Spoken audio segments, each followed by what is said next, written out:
நிவின் என்ன பண்ணுறாரு, எப்படியாவது விஜயும், காவேரியும் ஒண்ணா சேர்த்து வைக்கணும், அவங்களுக்கு கல்யாணம் பண்ணி வைக்கணும் அப்படின்னு சொல்லிட்டு யோசிக்கிறாரு. அதன்படி வீட்ல உள்ளவங்ககிட்ட எல்லார்கிட்டயுமே நிவின் பேசுறாரு. காவேரிக்கும் விஜய்க்கும் கல்யாணம் பண்ணி வைக்கணும். அதுக்கு என்ன முயற்சி பண்ணுறீங்க அத்தை அப்படின்னோடனே, நானும் எவ்வளோ சொல்லி பார்த்துட்டேன் காவேரி கிட்ட. ஆனால் அவள் எதுவுமே பிடி கொடுத்து பேச மாட்டேங்கிற மாப்பிள்ள, என்ன பண்ணுறதுனே தெரியல அப்படின்னு சொல்லிட்டு சாரதா சொல்லிட்டு இருக்காங்க. அதை கேட்டு நிவின் இங்கே பாருங்கள், எல்லாருக்குமே சொல்கிறேன், காவேரிக்கும் விஜய்க்கும் கல்யாணம் பண்ணி வைக்க வேண்டியது நம்மளோட பொறுப்பு, அதை பண்ணி வச்சு ஆகணுன்னொன்னே அவள் ஒத்துக்க மாட்டேங்கிறாளே. கட்டாய கல்யாணமாக பண்ணி வைக்க முடியும், கட்டாய கல்யாணம் தான் பண்ணி வைக்கணும் அத்தை அப்படின்னு அதிர்ச்சி அடைகிறாங்க. நீங்கள் என்ன மாப்பிள்ள சொல்கிறீங்க அப்படின்னோடனே, வேறு வழி இல்லை, ஆனால் அப்படிலாம் பண்ணி வைக்க முடியாது மாப்பிள்ள, ஒத்துக்க மாட்டா அப்படின்னோடனே, ஒத்துக்கலாம் கிடையாது, கண்டிப்பாக விஜய் கூட நம்ம சேர்த்து வைக்கணும், இதை பண்ணி தான் ஆகணும். அதுக்கப்புறம் விஜய் அவள் புரிஞ்சு ஏற்று பார்த்தேன் அப்படின்னோடனே, எனக்கு கூட தானே கட்டாய கல்யாணம் பண்ணி வச்சுங்க அப்படின்னோடனே அப்படியே முறைக்கிறாங்க. பார்த்துட்டு யமுனா கட்டாய கல்யாணம் பண்ணி வச்சாலும் இப்போ நான் அவங்க கூட சந்தோஷமாக தானே இருக்கேன் அப்படின்னோடனே, ஆமாம் அப்படின்றாங்க. பார்த்தீங்களா அத்தை, அதனால் காவேரிக்கும் விஜய்க்கும் ஆல்ரெடி அவங்க 2 பேரும் வாழ்ந்தவங்க தானே, அவங்களுக்கு நம்ம கட்டாய கல்யாணம் பண்ணி வைக்கலாம். சரி, காவேரி எப்படி சம்மதிக்க வைக்க முடியும் இதுக்கு? அதுக்கு தான் நான் ஒரு ஐடியா யோசிச்சிருக்கேன் அத்தை அப்படின்னோடனே, என்ன ஐடியா அப்படின்னு சொல்கிறாங்க. விஜய் வருவார், இப்போது வந்தோடனே இதை பற்றி பேசலாம். விஜய் தம்பி வராரா, மாப்பிள்ளைய வராரு அப்படின்னோடனே, விஜய் வராரு, சொல்லுங்கள் நிவின், என்னை வர சொல்லியிருந்தீங்களே அப்படின்னோடனே, காவேரி எங்கே என்னோட, காவேரி தான் ஸ்கூல் போயிட்டால. ஓ ஆமாம்ல அப்படின்றாங்க. சரி சொல்லுங்கள், என்ன விஷயம் அப்படின்னு கேட்குறாங்க.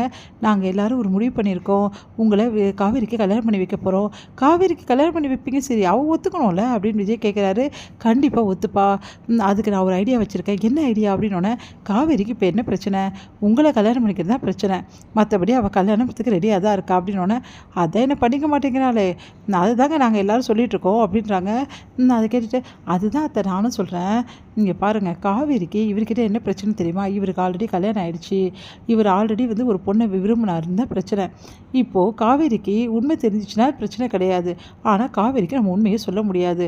அதனால் ஒரு விஷயம் சொல்லலாம், காவேரிக்கு ஆல்ரெடி இந்த மாதிரி நீ ஒருத்தர் விரும்பியிருக்க, அவரும் நீ சேரல அப்படின்னு சொல்லிவிடலாம். அப்போ தான் காவேரி சரியாவானோன்னு எல்லாம் அதிர்ஷ்டடைகிறாங்க.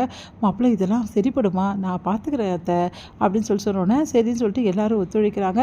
அடுத்து இங்கே காவேரி கிட்டே, இந்த மாதிரி நீ ஆல்ரெடி ஒரு பையனை நீ லவ் பண்ண கல்யாணத்துக்கு முன்னாடியே, அதுக்கப்புறம் உனக்கு ஆக்சிடென்ட் ஆகிடுச்சு, அந்த பையனை உன்னை விட்டு போயிட்டு வேறு கல்யாணம் பண்ணிக்கிறான் அப்படின்ற விஷயத்தான் சொல்கிறாங்க எல்லாருமே சேர்ந்து. அதெல்லாம் கேட்டு காவேரி முதல்ல அழறாங்க, தாங்க முடியாமல் கதறாங்க. அங்கே என்னம்மா சொல்கிறேன், ஏம்மா என்கிட்ட இவ்வளோ நாள் இதை சொல்லலை, அதனால தாண்டி இவ்வளோ நாள் உனக்கு கல்யாணம் ஆகலை, நீ தாண்டி தள்ளி போட்டுனே வந்த அப்படின்னு ஒன்று பயங்கரமாக அழறாங்க. என்ன பண்ணு தெரியாமல் தவிக்கிறாங்க.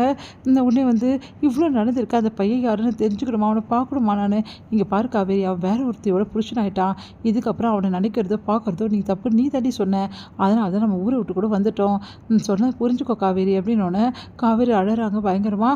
அப்போ என்ன பண்ணுற நிவினும், அதுக்கப்புறம் யமுனா எல்லாருமே சேர்ந்து, காவேரி அழாத காவேரி பார்த்துக்கலாம் அப்படின்ட்டாங்க. நிவின் சொல்கிறாரு, இப்போ சொல்லு காவேரி, ஆல்ரெடி விரும்பினவங்களை கல்யாணம் பண்ணிக்கக்கூடாதுன்னா அப்போ நீங்கள் தானே கல்யாணம் பண்ணிக்கக்கூடாது, நீ ஏன் விஜய் கல்யாணம் பண்ணிக்கக்கூடாது, அவரும் ஆல்ரெடி விரும்பியிருக்காரு வேற ஒருத்தரை, நீயும் விரும்பியிருக்கல அப்படின்னோடனே அப்படியே பார்க்குறாங்க. அது அப்படி சொல்கிறேன், இப்போ பாரு காவேரி, நீ இவ்வளோ நாளாக கல்யாணத்தை தள்ளி போட்டு வந்த, விஜய் பிடிக்கலன்னு சொன்னேன், அவர் ஆல்ரெடி லவ் பண்ணியிருக்காருன்னு சொன்னேன், இப்போ நீயும் தானே அப்படி, அப்போ 2 பேரும் கல்யாணம் பண்ணினா என்ன காவேரி கஷ்டம் அப்படின்னோடனே அப்படியே பார்க்குறாங்க. ப்ளீஸ் காவேரி சொன்னால் கேளுடி அப்படின்னு சொல்லிட்டு எல்லாருமே காவேரி கிட்ட பேசுகிறாங்க. அது என்ன பார்த்து காவேரி குழப்பம் அடைகிறாங்க. அது இப்போது நீயும் ஆல்ரெடி இன்னொருத்தரும் விரும்பியிருக்க, இதில் தப்பு இல்லை காவேரி, நீ விஜய் கல்யாணம் பண்ணி தான் கரெக்டுன்னு தோணுது. ஏன்னா எல்லாருக்குமே இந்த மாதிரி விரும்பினவங்க கிடைக்க மாட்டாங்க காவேரி, நம்மளை வர்றவங்கள கண்டிப்பாக நம்ம விரும்பணும் அப்படின்னு சொல்லிட்டு எல்லாரும் சொல்லிகிட்ருக்காங்க. அதெல்லாம் கேட்டு காவேரி ரொம்ப குழப்பம், நல்ல காலம் காவேரி குழப்பம் அடைஞ்சிட்டா, கண்டிப்பாக கல்யாணத்துக்கு சம்மதி பார்த்த, இந்த சந்தர்ப்பத்தை பயன்படுத்தி விஜய்க்கும் அவளுக்கும் கல்யாணம் பண்ணி வச்சிடலாத்த அப்படின்னோட யோசிக்கிறாங்க. சாரதா, மாப்பிள்ளை நீங்கள் சொன்னதெல்லாம் கரெக்டு தான், இப்போ காவேரி குழப்பம் ஆரம்பிச்சிட்டா, எப்படியாவது கல்யாணம் பண்ணி வச்சிடலாம் அப்படின்னு சொல்லிட்டு யோசிக்கிறாங்க. இங்கே விஜய்க்கு இந்த விஷயத்துக்கு எல்லாத்தையும் சொல்கிறாங்க. அதை கேட்டு பாவம் காவேரி, அவன் மனசு இவ்வளோ கஷ்டப்பட்டிருக்கோம், இந்த மாதிரிலாம் பண்ணக்கூடாது நிவின் அப்படின்னோடனே, வேறு வழியில் விஜய் எனக்கு உங்கள் 2 பேருக்கு கல்யாணம் பண்ணி வைக்கிறதுக்கு நான் என்ன வேணாலும் பண்ணலான்னு முடிவு பண்ணிட்டேன் அப்படின்னோடனே அப்படியே யோசிக்கிறாரு. காவேரி கல்யாணத்துக்கு சம்மதிப்பாளா, கண்டிப்பாக சம்மதிப்பா, நீங்கள் கவலைப்படாமல் இருங்க அப்படின்றாரு.